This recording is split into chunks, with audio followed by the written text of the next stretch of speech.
Duplex avec Paul Duverger, président du GNI, Groupement National Indépendant des Hôteliers. Les HCR sont vraiment dans une situation délicate en Pays de Savoie, Paul Duverger. Est-ce qu'on peut faire un point à date ? De toute façon, là, pour l'instant, nous sommes donc fermés depuis le 14, suite au décret. Pour l'instant, nous n'avons pas de perspective d'ouverture, sinon que nous serons fermés tout le mois de mai, on n'est pas concerné concernant le déconfinement, et que nous n'avons pas pour l'instant de date précise de réouverture. On parle du 15 juin, mais sans autre précision pour l'instant, en termes d'ouverture.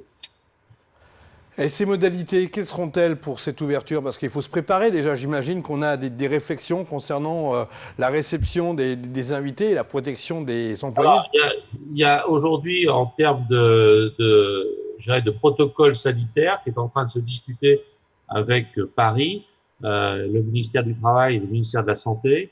Donc, vous savez déjà, il y a déjà un protocole sanitaire qui vient d'être fait pour l'ensemble des autres magasins et autres activités.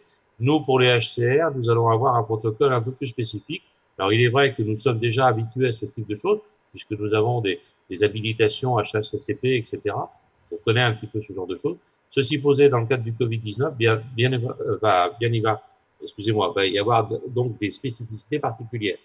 Alors, la première, c'est bien évidemment la distanciation qui va être faite. Alors, pour l'instant, on parle de 1 mètre entre chaque table. On va avoir le détail plus tard. Mais nous avons tous les process à la fois d'acceptation de nos personnels. Donc là, il faut d'abord mettre nos personnels en sécurité avec ce que ça comporte en termes de dépistage, en termes d'équipement pour le personnel, en termes de travail pour le personnel, de mesures pour les préparations des repas. Il y a des process qui vont être mis en place pour la réception des marchandises, bien évidemment, au niveau des livreurs, des livraisons, etc. Des process particuliers pour les préparations des marchandises, mais également surtout pour la vaisselle, avec un process différent pour les mélanges de vaisselle. Et puis, bien évidemment, un process pour l'accueil de la clientèle et un process au niveau du service qui va être mis en place en termes d'assiettes, de type de service, comment il faut se laver les mains entre chaque, etc. Donc, tout ça est en train de se discuter. On espère rapidement avoir les protocoles à disposition pour que nos professionnels puissent les mettre en application au niveau de leur établissement en fonction de tel ou tel établissement et des installations qu'ils vont avoir aussi. En attendant, on voit la vente à emporter se multiplier chez les restaurateurs qui tentent de trouver des alternatives. C'est une bien maigre rémunération pour ces différents sites. Je crois que vous avez résumé la situation, c'est une bien maigre rémunération. Donc c'est tout le problème maintenant au niveau économique de ce qui va se passer. C'est-à-dire qu'il faut que l'on puisse rentabiliser nos établissements avec une activité qui de toute façon va être largement moins évidente qu'avant. Et donc il faut qu'on puisse pallier à trouver quelques petites choses. La vente à emporter est un petit palliatif, mais c'est en tout état de cause, c'est pas la réponse qui va nous donner nous permettre de continuer, clairement. Concernant les hôtels, l'ouverture est toujours possible, mais ils ne sont pas soumis à la fermeture donc, mais ils sont quand même victimes par ricochet de la situation. De toute façon, ils sont surtout victimes qu'ils n'ont pas de clients. Donc, le problème est essentiellement ça. Alors, il y a quelques hôtels qui sont ouverts parce que réquisitionnés pour les soignants, etc. Là également, pour les hôtels, il va y avoir la mise en place d'un protocole sanitaire qui est en train. Alors là, où on va adjoindre l'accueil client, la tenue des chambres, le nettoyage des chambres, etc. Donc avec les mêmes choses. Et donc c'est un protocole qui devrait arriver, qui devrait nous être connu sous les une dizaine de jours. Même chose. Maintenant, le problème de l'hôtel, c'est de travailler en prévision. Et pour travailler en prévision, faut-il encore savoir quand est-ce qu'ils vont ouvrir et comment, puisqu'ils ont des recrutements à faire. Il faut qu'ils puissent commercialiser d'abord déjà leur chambre. Et à partir de quand ils peuvent commercialiser? Est-ce qu'ils peuvent accepter des réservations ou pas? Donc c'est là le problème où aujourd'hui on travaille à vue et c'est bien tout le souci. Donc on a des inquiétudes sur le fait que certains, parce qu'ils ont un temps de réaction qui va être un peu plus long, est-ce qu'on va pouvoir ouvrir dans les délais, etc. Nous sommes en Pays de Savoie, Savoie d'un côté ou de Savoie de l'autre, et puis deux environnements particuliers, la montagne d'un côté et les lacs de l'autre. Comment ça se passe, cette transition de saison finalement? Alors, je dirais, d'abord, on sait que la saison d'hiver, entre guillemets, n'avait pas été si mal. Le problème, c'est qu'elle s'est écourtée. Donc, les établissements qui étaient, eux, purement en saison d'hiver, je dirais que, bien sûr, ils ont perdu un peu de la saison, mais ils n'ont pas tout perdu. Ils ont gagné, enfin, ils ont pu réaliser un peu de trésorerie, donc c'est important. Par contre, où la situation est effectivement dramatique, c'est sur les établissements de saison d'été, donc je pense notamment au bord du lac, etc., où eux n'ont pas encore, alors qu'ils auraient dû déjà commencer la saison. Donc, bien évidemment, ils n'ont pas commencé. Donc, ils vont démarrer dans le meilleur des cas au niveau du 15 juin. Et là, avec des inquiétudes aussi, parce que indépendamment des règles de confinement qu'il peut y avoir sanitaires, de réduction de places, etc., on se pose beaucoup de questions sur est-ce que les plages vont être autorisées, je pense notamment au niveau des lacs, avec tout ce que ça peut comporter, vous imaginez bien, en termes de fréquentation. Donc là, beaucoup d'inquiétudes. Et je ne parle pas au niveau aussi également on a un peu des établissements sur tout ce qui est cure, où là, on est sur zéro carrément. 2 mois, c'est impactant pour n'importe quel type d'activité commerciale. Si à la mi-juin, ça ne repart pas, est-ce qu'on ne peut pas s'attendre au pire? On va s'attendre au pire et on peut commencer à les voir parce que nous avons des établissements d'une manière générale, notamment je pense pour la restauration, mais qui sont souvent capitalisés assez peu capitalisés, peu de fonds propres.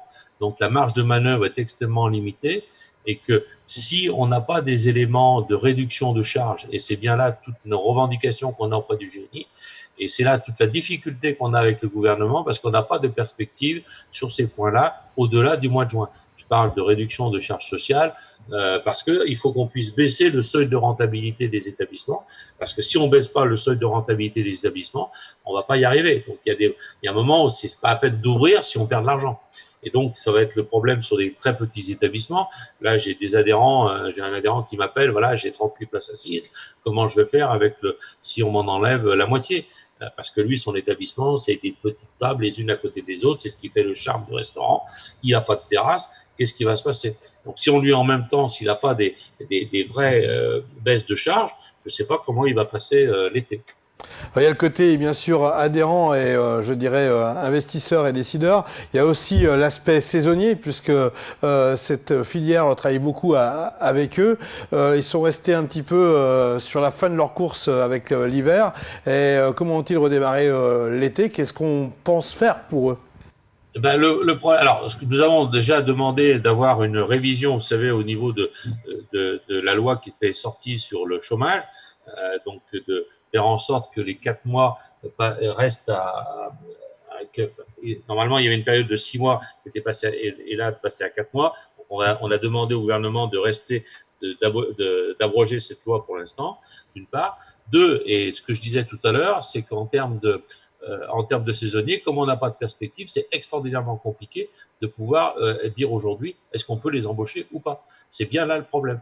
Donc on risque d'avoir pas mal d'embauches de saisonniers sur le côté. Je pense notamment avec des problèmes comme des étudiants, etc. On embauche beaucoup d'étudiants. Et là, on ne sait pas. On ne sait pas. Avec tout ce que ça va comporter derrière. La filière est composée de groupes et puis aussi d'indépendants que vous défendez. Qui va le mieux s'en sortir, l'agilité de l'indépendant ou le financier d'un groupe? L'indépendant, je veux dire, très clairement, s'il n'a pas les reins suffisamment solides, on a beaucoup d'inquiétudes. C'est tout le problème. Dans ces choses-là, il faut pouvoir tenir. Et donc, si le gouvernement n'aide pas les petits, j'ai bien peur que, voilà, ça va être de toute manière les petits qui vont trinquer. C'est toujours un peu comme ça. En tant que président, il faut être positif. Quel sera votre dernier message? Non, il faut être positif. Donc, en tout état de cause, il faut trouver à la fois des solutions. On essaye faut essayer de rebondir, notamment de donner confiance à nos clients. Et ça, c'est bien le problème. Il faut que les clients puissent revenir parce que nous, notre atout, c'est notre clientèle. Il faut qu'on puisse leur donner confiance. Il faut qu'on fasse les efforts pour les sécuriser dans notre accueil. Et c'est bien là parce que là, on va avoir besoin d'eux, très clairement. Voilà. Donc on espère tous que aussi l'activité économique va ressortir, parce que nous on dépend de tout ça. Voilà. Après, il y aura peut-être des événements qu'on pourra peut-être reporter, c'est ce qu'on essaye de voir également. Je pense la fête de la gastronomie, je pense voilà des choses comme ça qu'il va falloir peut-être reporter un peu plus dans le temps pour essayer de regagner la clientèle. Voilà.